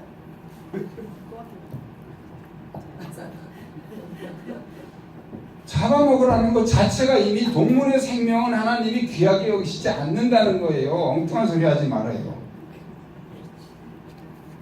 요새 그 뭐 동물보호협회나 뭐 이렇게 애완동물 그런 단체들이 막 뭐 동물의 생명을 뭐 아주 자기 부모들은 그렇게도 안 보면서 그냥 강아지 새끼부터 그냥 요새 또 뭐 대통령까지 강아지 새끼 끌어안고 뭐 사진 찍어대고 뭐 이래가지고 온통 아주 나라가 개판이 돼버렸어요. 동물은 동물일 뿐이에요. 하나님은 동물의 생명을 귀히 여기시지 않았어요. 아, 귀히 여기셨으면 잡아먹지 말라 그래야지. 왜 잡아먹으라 그래? 하나님이 귀히 여기시는 생명은 사람의 생명이요, 인간 생명이요. 한 영혼을 구원하기 위해서 수많은 양들을 온 세상의 동물 다 끌어다 죽여서라도 이 사람 살리겠다는 거예요. 그게 하나님의 의도예요. 왜 죄 지을 때마다 양을 끌어다가 잡아서 번제를 드리게 합니까? 양의 생명이 존중한 게 아니고 나는 내 자식들 그들을 구원하겠다는 거. 이게 하나님의 의도예요. 산천에 있는 동물 다 갖다 바쳐서라도 내 아들 살리겠다는 거예요. 이게 하나님의 의도예요. 무슨 동물을 생명을 존중해 여기십니까? 성경이 계속해서 피는 생명이라고 강조하고 있는 이유는 뭐냐면, 자, 짐승의 피는 짐승의 생명이에요. 자, 이것은 죽은 생명이에요. 자, 구약 시대에서 율법에서 시체를 만진 자도 이미 부정하게 됐다. 그래서 그 시체를 만진 자는 그것을 정결하게 하는 정결예법을 행하도록 그렇게 되어 있습니다. 시체를 만진 자는 성전에도 못 들어오게 되어 있어요. 뭐예요? 우리 육체가 시체와 접촉해도 부정해진단 말이에요. 그런데 이 죽은 생명을 우리가 먹어서 몸으로 들어왔어요. 짐승의 피가 죽은 생명이 우리 안에 들어왔어요. 그 몸이 정결하겠습니까? 그게 부정하다는 거예요. 부정. 죽은 생명은 우리를 부정하게 하는 거예요. 더럽히는 거다 말이에요. 더럽히 오염시켜. 자, 그래서 예수의 피, 예수 생명이죠. 산 생명.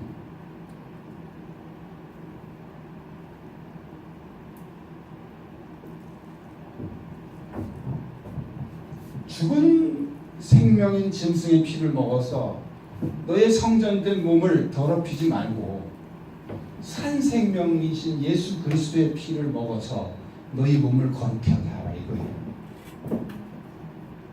이게 지금 창세기부터 계시록까지 전체 피의 복음을 한마디로 딱 요약한 거예요.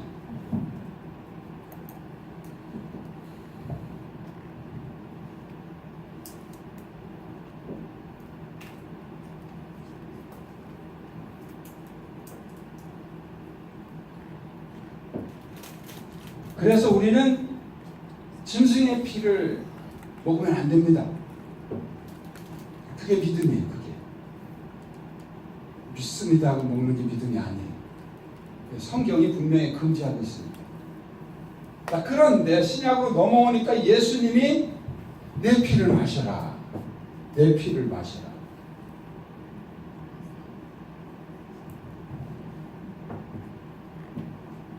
구약 성경에서는 그렇게 짐승의 피를 먹지 말라고 그랬는데 신약에 넘어오니까 예수님이 내 피를 마시라는 거예요.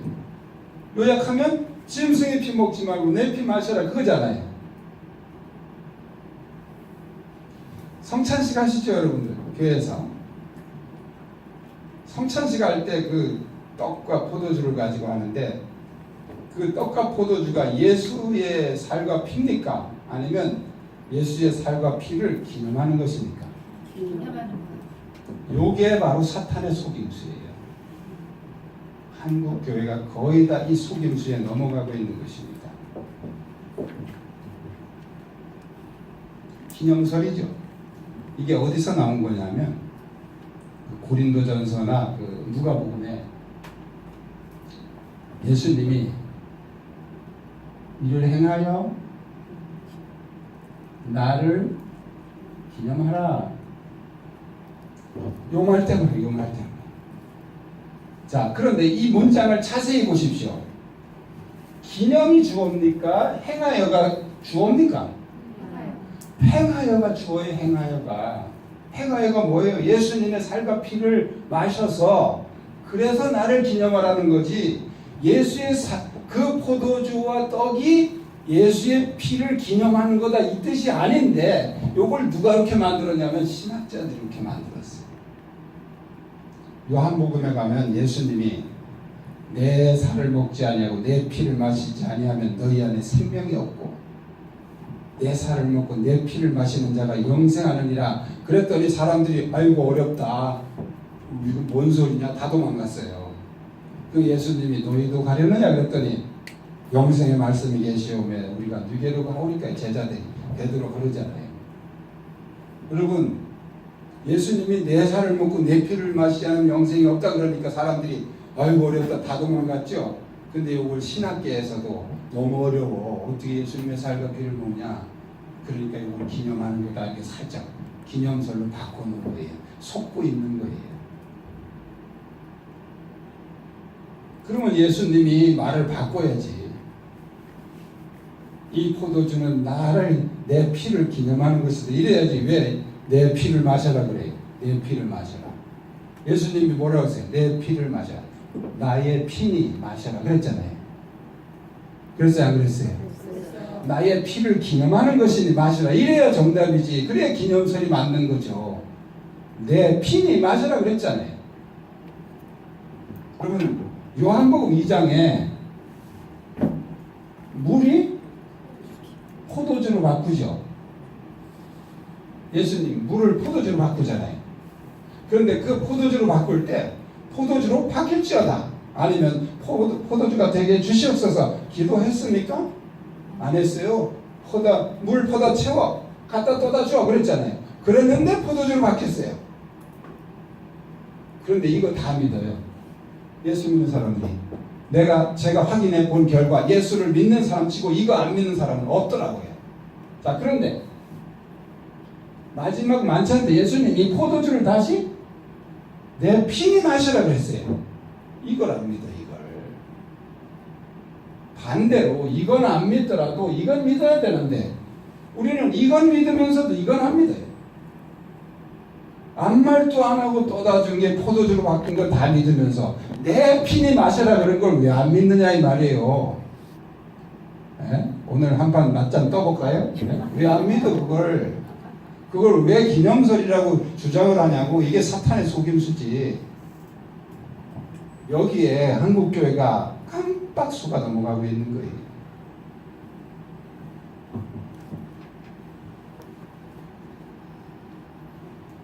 성찬식 때 그 떡과 포도주는 다 기념설이라고 믿죠. 그러면서 또 뭐라 그래요? 이것은 거룩한 거니까 남은 걸 함부로 버리면 안 되고 땅에다 묻어야 된다고. 땅에다 묻어요. 이게 무슨 생쇼입니까 이게? 예? 아니 기념하는 거라며. 기념하는 거면 뭐 그걸 땅에다 갖다 묻어요. 그 음식을 먹어야지 아까운 걸. 틀렸어요 제 말이?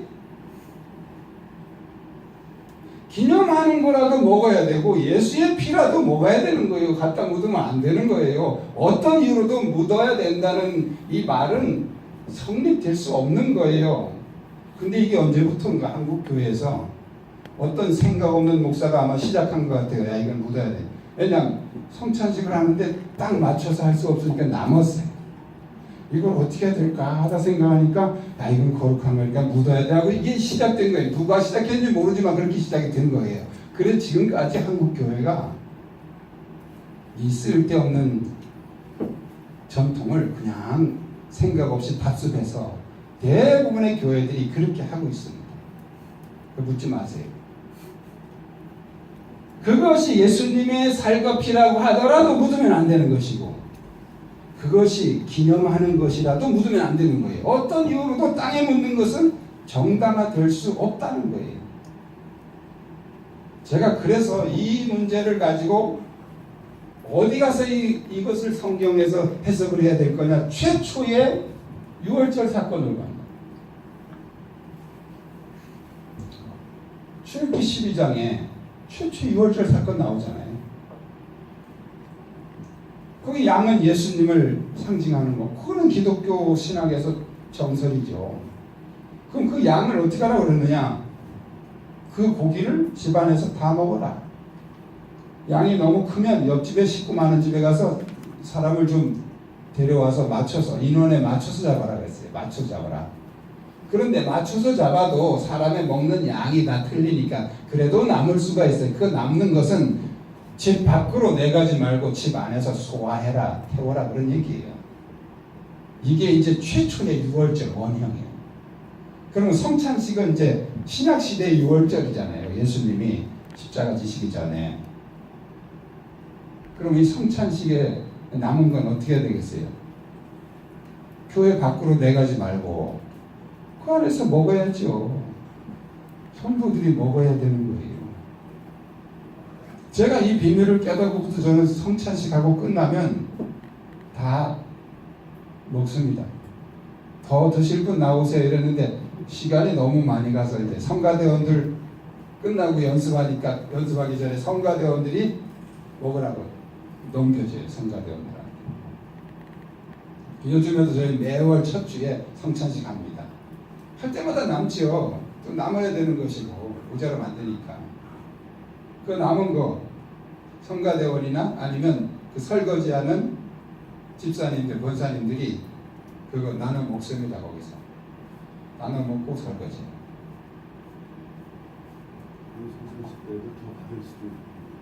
예, 좀 자유롭게 더 먹을 사람 더 먹어도 돼요. 그러나 이제 숫자가 모자랄 경우를 위해서 하나씩만 집줘야 되게.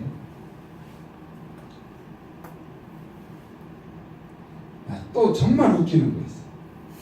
그렇게 기념하는 거라면서 그 포도주는 또 정성스럽게 만들어야 된다고 또 포도알 좋은 포도 사다가 또 하나씩 닦아요. 또 이렇게 닦아가지고 여자들이 모여가지고 이거는 정성스럽게.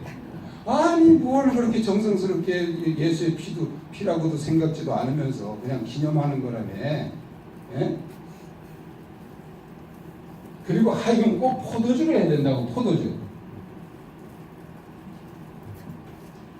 여러분 이 포도주라는 말이 성경에 두 가지가 나와요. 헬라어로. 하나는 알코올이 없는 거예요. 하나는 있는 거예요. 그러니까 성경에 보면 포도주를 나쁘게 말한데 있죠. 잠언세 포도주는 순하게 내려가나 마치는 너는 뱀같이 너를 쏠 것이요. 그러니까 그 포도주를 먹지 말라. 그것은 알코올이 있는 거 얘기하는 거예요. 그런데 예수님이 그 신약에 나오는 그 포도주는 성만찬 때 그런 포도주는 알코올이 없는 거예요. 이거. 알코올이 없는 거예요.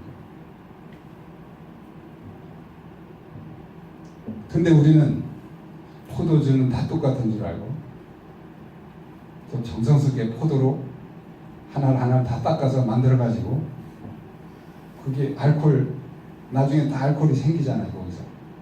가지고 톡 쏘는 그 알코올을 그렇게 해가지고 그걸 막 먹으면서 또 이것은 예수님의 피를 기념하는 것이다. 그러고 먹고서 또 이건 남은 거니까 거룩하니까 땅에다 묻어야 된다. 한마디로 우리는 너무 생각 없이 우리 그런 슬그머니 생긴 전통이에요. 이게 슬그머니 생긴 전통. 성경으로 누가 이걸 하나도 조명해 볼 생각도 없이 지금까지 내려온 전통이에요. 충격받았습니까? 충격받아야 돼요. 성찬식 때 나누는 떡과 포도주는 저희는 포도주 안 합니다. 포도 주스 사다 해요. 100%짜리 포도 주스. 그 알코올 없잖아요. 어느 게 더 성경적이에요. 하나씩 다 닦아가지고 알코올 만들어가지고 먹는 게 성경적이니까. 정성은 무슨 예수의 피라고 생각도 안 하면서 기념하는 거라면 뭐 정성을 뭐하러 쏟아야 기념하는 거에다가. 예? 저 카스테라로 해요. 무엇이냐가 중요한 게, 저 옛날에 백설기름도 했어요. 무교병이니까. 근데 카스테라는 그 이스트가 들어가는 줄 알았는데 얘기 들어보니까 카스테라도 뭐 이스트 안 넣는다고 들어요. 뭐 중요한 것은 이스트가 들어가느냐 안 들어가느냐 그게 중요한 건 아니고요. 그것을 우리가 어떤 믿음을 가지고 먹느냐가 중요한 거죠.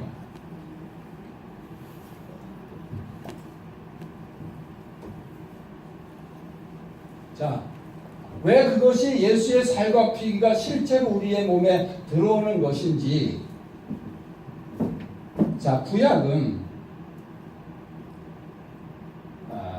예표입니다. 예표. 들어보셨죠? 앞으로 일어날 것에 대한 어떤 상징적인 것이다. 그래서 이것을 그림자라고 해요. 그래서 구약에 나오는 인물, 사건, 역사는 전부 다 그림자인데 누구 그림자냐면 예수 그리스도의 그림자예요.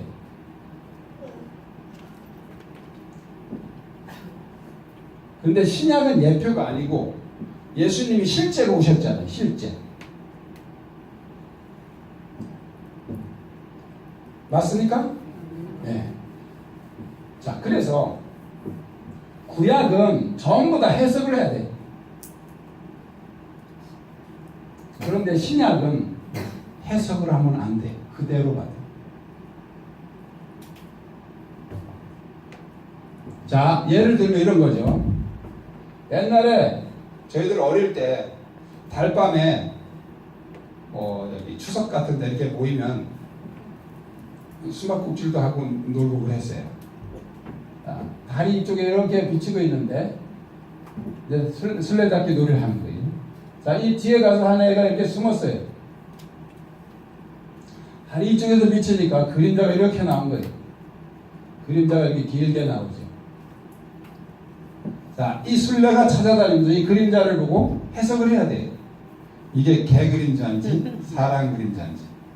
보니까 이게 사람 그림자야. 해석을 하고 요 뒤에 한 녀석이 숨어 있구나. 그러고 가서 딱 잡는 거죠. 자, 그런데 요게 이제 구약이란 말이에요. 구약. 이게 구약. 이 사람이 이쪽으로 나왔어요. 저기. 자, 이 사람을 쳐다보고서 저게 개인가 사람인가 해석하면 돼, 안 돼? 사람이 나왔는데 뭘 해석을 해? 그냥 사람이니까 그냥 사람이지. 딱 잡으면 되는 것이죠. 자, 우리가 구약은 전부 다 해석을 해야 돼. 다윗은 누굴 말하는 것이냐? 이 사건은 뭘 말하는 거냐? 그래서 성막은 뭘 말하는? 성막은 예수 그리스도다 이렇게 해석을 하잖아요. 그런데 신약을 예수님의 말씀을 가지고 또 해석을 하고 있어요. 저 포도주는 뭘 의미하는 것일까? 저 떡은 뭘 의미하는 것일까? 이러고 앉아 있다. 예수님이 물론 비유로 말씀하신 거지. 이 비유는 해석을 해야 돼요. 왜냐하면 비유니까.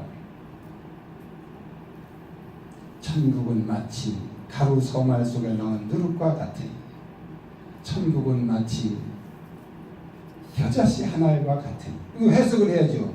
겨자씨가 겨자씨 얘기가 아니잖아요. 그런데 예수님이 이거는 내 피니 마셔라, 내 살이니 먹어라, 이걸 또 해석하고 앉아있다.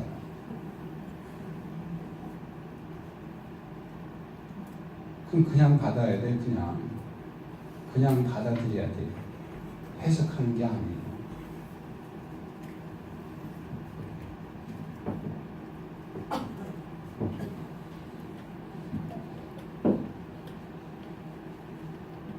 이게 신학계에서 이걸 해석해가지고 교회를 망친 것입니다. 교회 망친 거예요, 이거예요. 얼마나 많은 사람들이 지금 이것을 예수의 살과 피를 기념하는 거라고 오해하고 있죠. 신학교에서도 그렇게. 그러니까 신학교에서 가르친다는 거예요. 신학교에서.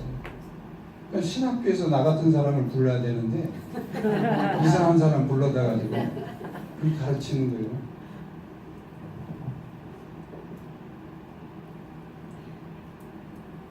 교수님 궁금한데요. 행하라고 했기 때문에 우리가 그럼 실제로 이 성찬식할 때 피와 포도주를 그렇게 예수님의 말씀과 예수님의 피로 살과 피로 받는 거죠. 먹는 거예요. 이것이 그럼 기념은 그럼 빼야 되겠네요. 기념 빼야죠. 기념을 왜? 그것을 행해서 예수님을 기념하는 것이지 그것이 기념이라는 게 아니에요. 그걸 행해서 예수님을 기념하라는 거예요. 그러면 가톨릭의 화채설은 그렇게 이제 예수님의 몸과 피가 그때 임한다 그랬는데 말씀 때 예수님의 몸과 피가 임한다 그랬는데 그럼 부분적으로 맞나요? 부분적으로 맞을 수도 있고요. 그 화채설은 실제적으로 어떤 물질적인 기준으로 이제 얘기를 한 것이고, 제가 하는 얘기는 물질적인 기준이 아니에요. 그렇죠. 자, 우리가 이것을 이해하려면요, 이 예수님의 살과 피를 이해하려면 예수님의 부활체를 이해해야 됩니다. 부활체.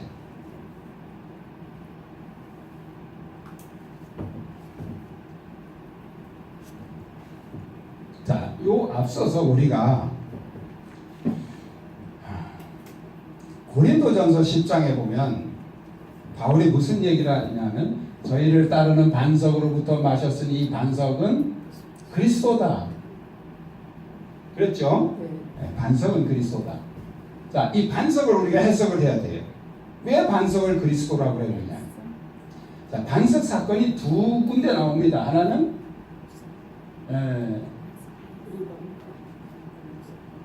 출애굽기 17장, 그 다음에 민수기 20장. 자, 똑같아요. 무리바라고 한 것도 똑같고 장소만 달라요. 장소만 똑같은데 뭐가 다르냐 하면 명령이 달라요. 자, 출애굽기에서는 뭐라고 말씀하시냐면 반석을 쳐라 그랬어요.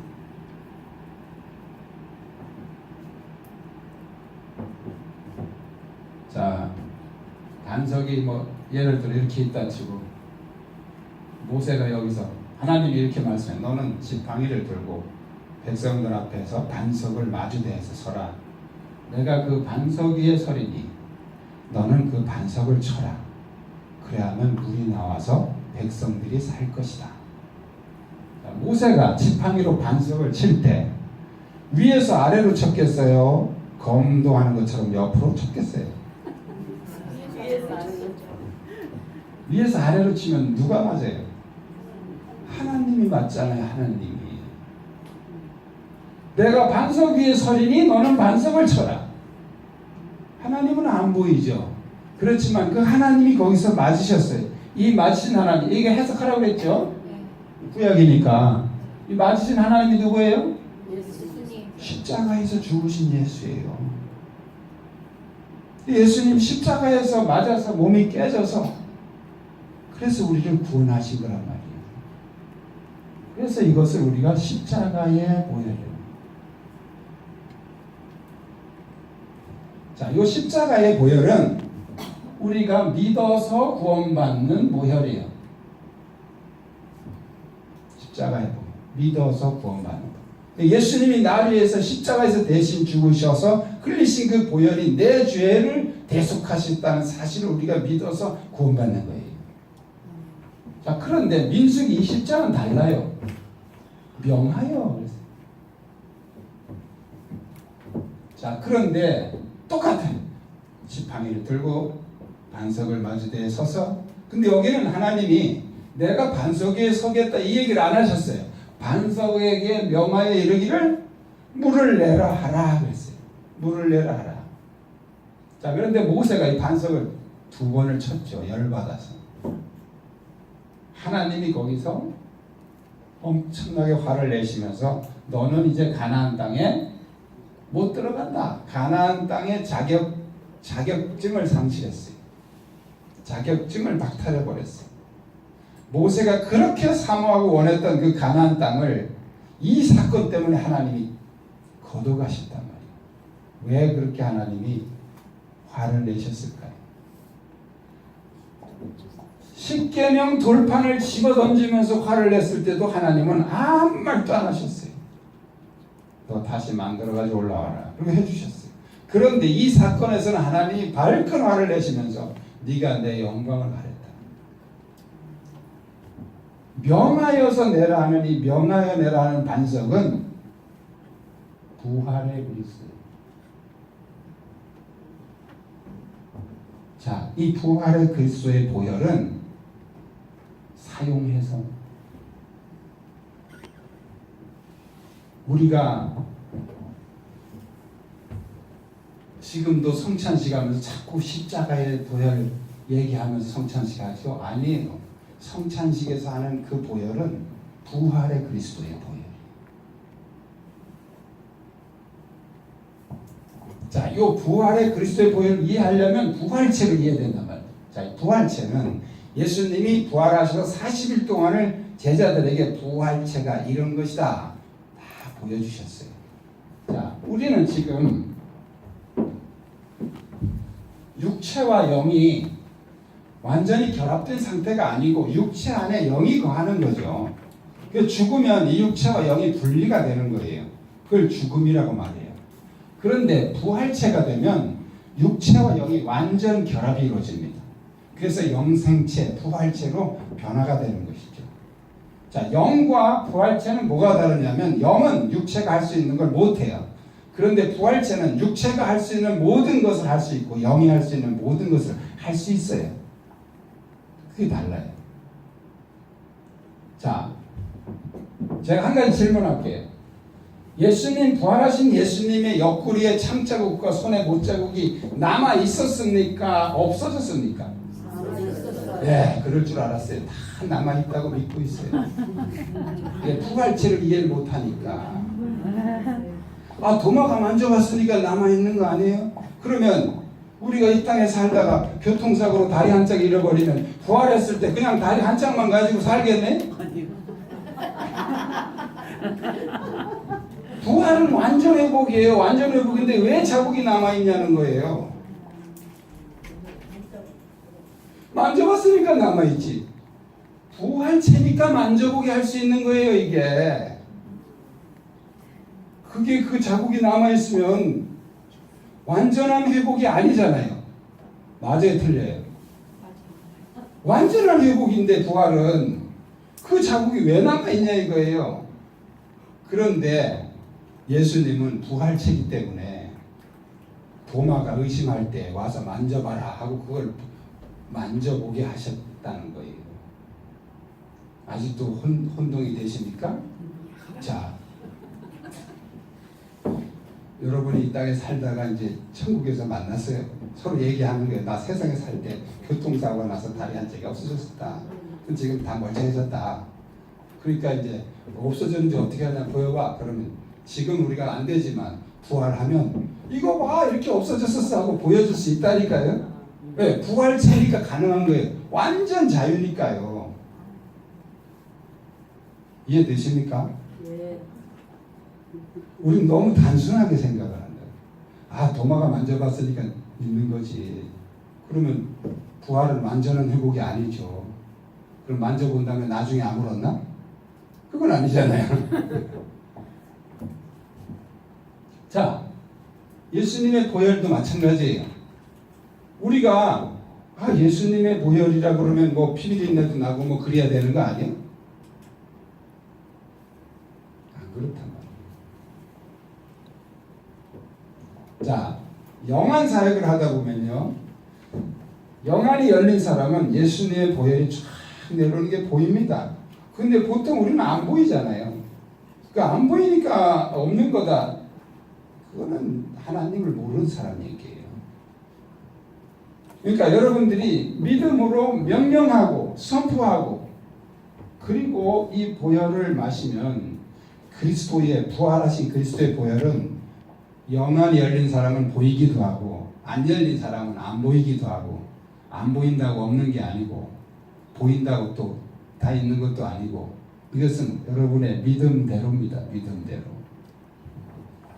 그래서 믿음대로 사용하시면 돼요. 꼭 뭐 명령하라고 했으니까 명령해야 되는 건 아니고 말로 하라는 게 말로. 그리스도의 보혈을 마십니다. 그리고 마시면 되는 거죠. 저는 이 복음을 제가 깨달은 후로 성찬식을 제가 매월 첫 주에 꼭 합니다. 하는데 저는 그때 이렇게 말합니다. 주님께서 말씀하신 대로 이 떡과 포도주가 그리스도의 살과 피로 변할 줄로 믿습니다. 성령의 임재로 주님의 떡을 주시니까 주님의 살을 주시니 감사합니다. 그리고 우리에게 주님의 살과 피를 먹게 하시니 감사합니다. 마지막에 감사기도하고. 자, 그러면 성찬식만 그런 것이냐? 우리의 모든 삶 속에 거룩한 백성들이 이 광야의 삶을 살아가는 과정에서 구원받은 홍해의 사건, 십자가의 사건, 십자가의 사건으로 구원받은 그리스도인들이 하나님의 백성들이 이 광야를 헤쳐나가는 데 있어서 계속해서 이 그리스도의 보혈을 사용해서 우리의 정결함을 유지하고 우리의 믿음을 유지하고 영적 싸움에 승리하라고 주신 거예요. 그래서 여러분들이 성찬식을 뭐 어떤 교회는 한 달에 한 번 하지만 어떤 교회는 1년에 한두 번 하는 교회도 있는데 그러면 너무 뜸하잖아요. 그런 거 신경 쓸 거 없어요. 여러분 삶 속에서 날마다 때마다 적용하시면 됩니다. 저는 식사 기도할 때 거의 대부분 이렇게 합니다. 주님, 이 식탁을 주의 보혈로 덮으사 우리를 거룩하게 하옵소서. 물을 마실 때도 저는 지금 주님의 보혈을 마십니다. 그리고 제가 마셔요. 자, 가끔씩 이제 어떤 단체에서는 그렇게 마시면 병이 낫고 뭐 기적이 일어나고 이런 소리 하는데 저는 그런 소리는 안 해요. 잘못하면 또 미신이 되니까요. 미시적인 개념으로 보혈을 쓰지 마십시오. 그럼 그렇게 해서 좋아지는 게 뭐가 있느냐? 좋아지는 거 없어요. 그래도 우리는 거룩함을 유지하기 위해서 날마다 그리스도의 보혈로 우리를 덮는 거예요.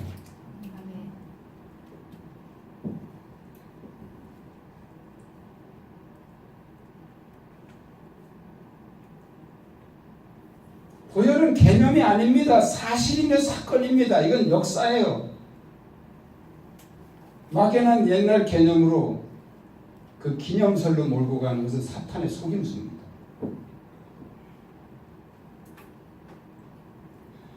이 보혈을 우리에게 주신 최고의 목적은 뭐냐면 정결함입니다. 정결함. 십자가의 피는 우리를 구원하게 하시는 대속의 보혈이고 부활하신 그리스도의 보혈은 우리를 계속해서 그 정결함을 유지해 가도록 광야 같은 세상에 선한 싸움을 승리하도록 우리에게 공급해 주시는 보혈이에요. 그 보혈은 자 십자가의 보혈은 흘리니까 죽으셨잖아요. 예수님이. 이 부활하신 보혈은 끝없이 흘려도 안 죽어요. 그래서 예수님이 육체를 입고 오신 거예요. 영은 피를 흘릴 수 없기 때문에. 이 부활하신 보혈은 이미 온 우주 가운데 꽉 차 있어요. 우리가 쓰지 않기 때문에 그런 거지.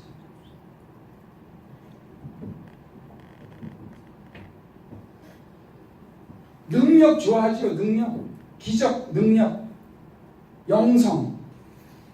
영성이 뭡니까? 팍 쓰러뜨리고 뭐 막 귀신 쫓아내고 그게 영성이에요? 그것도 영성의 일부이긴 하지만 기독교의 가장 큰 영성은 정결함이에요. 정결함. 아멘. 어떻게 정결해지 우리가? 예수의 피는 쓰지도 않으면서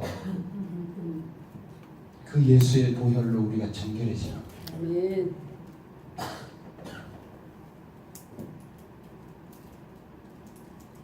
우리가 부정한 가운데서 어떤 능력을 위해서 그 피를 사용한다 그러면 그건 또 하나의 미신들이에요. 그래서 제가 그런 간증들은 잘 얘기 안 해요. 또 미신적으로 쓸까 봐.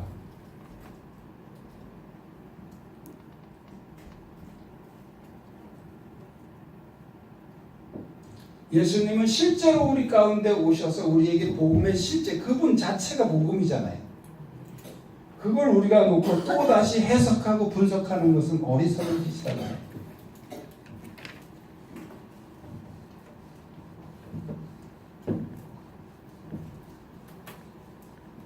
이런 잘못된 지식과 이런 왜곡된 신학들이 우리의 신앙을 타락시키고 변질시키고 있는 거죠. 이 보혈의 복음만 우리가 확실하게 알아도 우리 안에 놀라운 치유와 회복이 일어납니다. 아멘. 오늘 여기까지 하겠습니다. 혹시